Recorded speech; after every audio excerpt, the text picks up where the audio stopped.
Hi, my name is Amanda, and I'm a longtime resident of Secaucus. I used to be the environmental coordinator and recycling coordinator for Secaucus, and I'm very familiar with the recycling programs here and how we can improve it.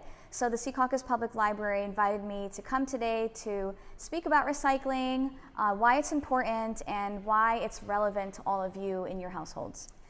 So right now I am the Deputy Director of Sustainability and Community Outreach for the Hudson County Improvement Authority. I'm also the County Recycling Coordinator and a certified recycling professional. All that to say basically that I have a few years of experience in understanding recycling and recycling markets and how it impacts our economy. And so I'm going to share a lot of the details about why things are not recyclable in curbside recycling programs and why we really need some more materials that you probably have in your households today. So there are obviously many different reasons why recycling is so important, from protecting and preserving our environment to enhancing our economy and our resource economy. But the two reasons that I think are most relevant for this video and relevant to all of you watching are the ones that are actually very important to me as well. The first is that the recycling industry at this time is really struggling. I'm sure you've probably seen it in the news that there are even some cities around the country that are, thinking of trashing a lot of their recyclables. This is something that actually could never happen in the state of New Jersey, since it's illegal to dispose of recyclable materials in this way. But they're really struggling for many different reasons, and one reason that we all can help and alleviate this pressure on them is to reduce contamination in our curbside recycling program. By contamination, what I mean is not just the half-full jar of peanut butter that you throw in your recycling bin. You should always clean that out, by the way. Or a tomato sauce. You should always clean that out, by the way. What I mean is things like plastics, glass, and other types of things that shouldn't even be in curbside recycling programs that put a real strain and burden, financial burden, on recycling facilities to dispose of properly. The second reason is for contamination fees. This is something that I'm very familiar with because I've worked with government for almost 10 years now, and whenever we have a lot of contamination in our recyclables, what ends up happening is that the community itself has to directly pay for those contamination fees. So if Secaucus residents really want to curb costs on our waste, and our recycling, then we really need to focus on recycling the right things. So just for a little bit of information on our recycling program in Secaucus, we have what is called a dual stream recycling program. That means that we should have two different recycling bins on our curb or in our multi-unit dwellings. We should have one for commingled, which includes things like glass bottles, aluminum cans, plastic bottles, and cartons. And the other one should be just fiber, which is things like cardboard, paper, magazines, newspapers, junk mail. So just to give you that idea, because what ends up happening is there's actually two trucks that come around, so you really need to separate those materials, otherwise they can't be accepted. So now I'm going to go into the things that you absolutely should never ever put into your recycling bin and are probably the most hated objects in the entire recycling industry.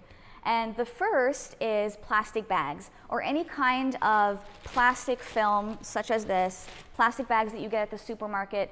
Even if it says on it that it is recyclable in big letters, it is not recyclable in curbside recycling programs.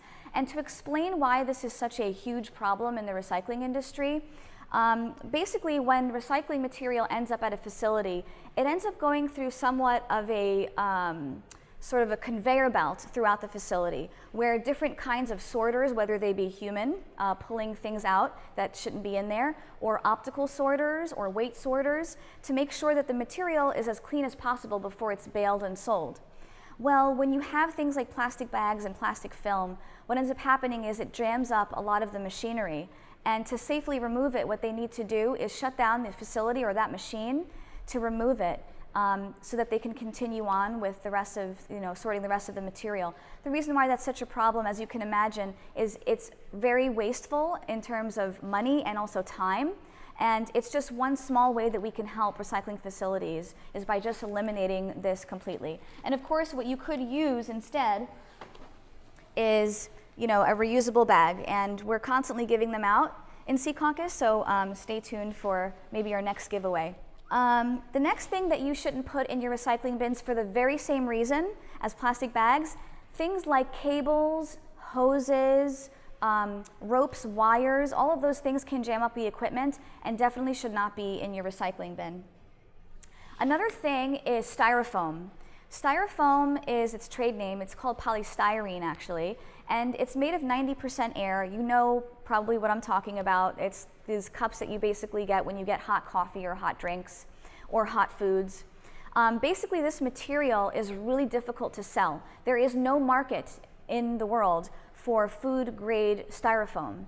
And basically this stuff can break up into very tiny small little pieces, so it actually falls between the equipment, it ends up breaking apart, and it's not able to be baled and shipped away to other countries where they might use it as feedstock for their own production, for their production line. So please don't put styrofoam or shredded paper for actually the same reason. Shredded paper also can fall through the equipment, and oftentimes it looks like it's snowing in recycling facilities because of this material. And then the last thing that you should never ever put in a recycling bin is any item that has more than one material or dual material. Okay, so this is an example of a dual material item. It has a paper tubing or cardboard tubing. Inside there is very clearly a aluminum foil. And then on the bottom there's some kind of metal here. We're not sure what it is, if it's aluminum or whatever it is. So this is very difficult to be able to sort actually in a recycling facility. It is not marketable. Facilities don't have the ability to break this apart and make sure that it's sorted in the correct piles. So just do them a favor. If you see more than one material on an item, throw it out. Actually, we're asking residents to, when in doubt, throw it out. I'm now going to move on to plastics. Plastics is sort of a really big topic and has, we could talk about plastics for hours because there's so many different varieties of plastics and different markets for them. But the ones that we should really be focused on are plastics with the numbers 1 and 2. Not every plastic that comes through your household and goes into your bin is recyclable. Maybe it is recyclable in some kind of collection programs, but not in curbside recycling programs. So what I mean by 1 and 2 is if you flip over the bottle, so this is just a standard water bottle, you'll see that there's a stamped triangular symbol at the bottom with chasing arrows, and in the middle of that symbol there should be a number. It should have a number between 1 and 7, and the numbers that we want in recycling facilities and that they want and is very marketable and could be sold very quickly is numbers 1 and 2. So if you can't read the number or you don't have a recycling symbol at the bottom of it, throw it out. When in doubt, throw it out. I'd like to talk a little bit about a controversy that is constantly popping up about whether or not you should take the bottle caps off of plastic bottles. The reason why this is such a problem is because of the reason that we just learned about, which is that there is actually dual material on this bottle. The paper's okay, paper's fine, it'll come off in the process of baling and sorting, but the bottle cap usually is made of a different plastic. So it actually would help recycling facilities if you take off the bottle cap and throw it in the trash. It's very difficult to, again, bale this into a 1-ton brick to sell it across, sell it across the Atlantic Ocean. So help facilities and take off the bottle cap. If you're in a rush, it's okay, but it could be very helpful. There are a lot of plastic items that come through your household, plastic forks, any kind of single-use items like that, plastic plates. If they don't have a recycling symbol that says 1 and 2, please throw it out. Children's toys, donate them. Things like plastic furniture, straws, gloves, masks, all those things should all go in the trash. They don't belong in your recycling bin. And just a quick fun fact about what those numbers actually mean at the bottom of your plastic items. It doesn't mean that it's automatically recyclable. What it means is it's sort of a stamp to identify what kind of chemical composition that plastic item is actually made out of. So plastics 1 and 2 are made of a chemical composition that is very recyclable and is very marketable around the world. Now I'm going to go into glass. Glass is pretty straightforward. Glass bottles, glass jars, and glass jugs are great. Throw them in, doesn't matter what color they are. We have the process to optically sort that through recycling facilities. But things like glass furniture, things like glassware, like glass cups and glass dishes, mirrors, things like that should not belong in your recycling bin. Please donate those, or if they're broken, please throw them in the trash. It's very dangerous for our Department of Public Works, who pick up our recyclables, to be handling recycling bins that have sharp glass in it. So that's a quick safety tip. So next is paper. Paper is a great material. It's very recyclable if it's clean and dry. So what I mean by that is if it's not completely drenched in rainwater, or if it doesn't have food or grease on it. So there's a big controversy out there about whether or not you should recycle pizza boxes.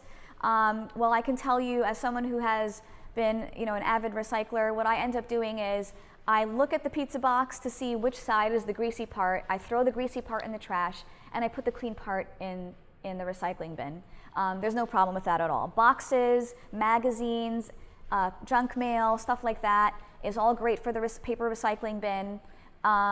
Things that you shouldn't put, again, dual material. So if you have a spiral notebook, if you have a binder or paper clips or staples, please remove those before putting them in your recycling bin. I actually oftentimes will rip out the spiral of a spiral notebook to recycle my notebooks. Okay, so now we're moving on to aluminum. Aluminum is the most widely recycled material on the planet. It's great to recycle. As you know, aluminum comes in the form of cans, and pretty much just cans, really, and aluminum foil. Aluminum foil should never go into your recycling bin. That should go directly into the trash. Things like paint cans, although they look like they're made of a metal, they are made of a metal material. They really should not be going into your recycling bin. Quick tip, if you have paint in your household and you're looking to get rid of it, if it's made of latex, you can pop open the top lid, let it dry overnight, put the lid back on, and throw that paint can in your trash. If it's made of oil-based paint, you really need to bring it to a household hazardous waste collection event, which we have dozens throughout Hudson County. And you can check out those days on hcia.org to find out when the next one is near you. Okay, so I'm going to move on to absolute no-nos, things that you should not put in your bin because of safety reasons specifically. And the first is, and we get a lot of questions about this, the first is syringes or needles. Those are they're not considered hazardous material, but it's kind of a biohazard, and we don't want them in our recycling bins because they're very dangerous for recycling facilities. The best way to dispose of this is to get a sharps box and to take it to a participating location, like a hospital or a pharmacy that will accept them. But the safest way and the best way that you can do that is by putting your syringes into a thick plastic container, like a laundry detergent container with a screw-on lid or a milk jug. You can put them into that bottle and tape the lid, screw the lid on, and put sharp needles on the side of it and put that directly in your trash bin. And the reason why we're taking this extra measure by taping it and putting sharp needles on it is actually because just in case in some weird freak accident that bag ends up opening up in a landfill or on its way to a landfill, we actually know that there's sharp objects in there, and it's for safety reasons. Nobody's going to get hurt by touching that bottle incorrectly. Any kind of hazardous waste. So for instance, aerosol cans. Aerosol cans are actually recyclable. If they're empty, you can put them into your recycling bin. If they're really old and you don't exactly know what's in them, or the label is scratched off and you're kind of concerned about it, please bring it to our hazardous waste collection events. And that's pretty much it. In a nutshell, that's what you should and should not put into your recycling bins. Recycling is so important, not only for the environment, but also for our economy. And if we did it the right way, then Secaucus would help to create a greener and cleaner community. We have an amazing new environmental coordinator and recycling coordinator for the town of Secaucus. Her name is Jenny Schneider, and you can call her at 86-GREEN, 201-86-GREEN, if you have any types of recycling questions. If you suspect that maybe your multi-unit dwelling, your apartment building, your favorite restaurant or business is not recycling properly, you can always call the environmental department here, and she can get in touch with our recycling enforcement officials to make sure that that place, that location actually knows how to recycle and has all the resources available to them to ensure that they have the best recycling program for you and your families. So thank you so much, and stay green.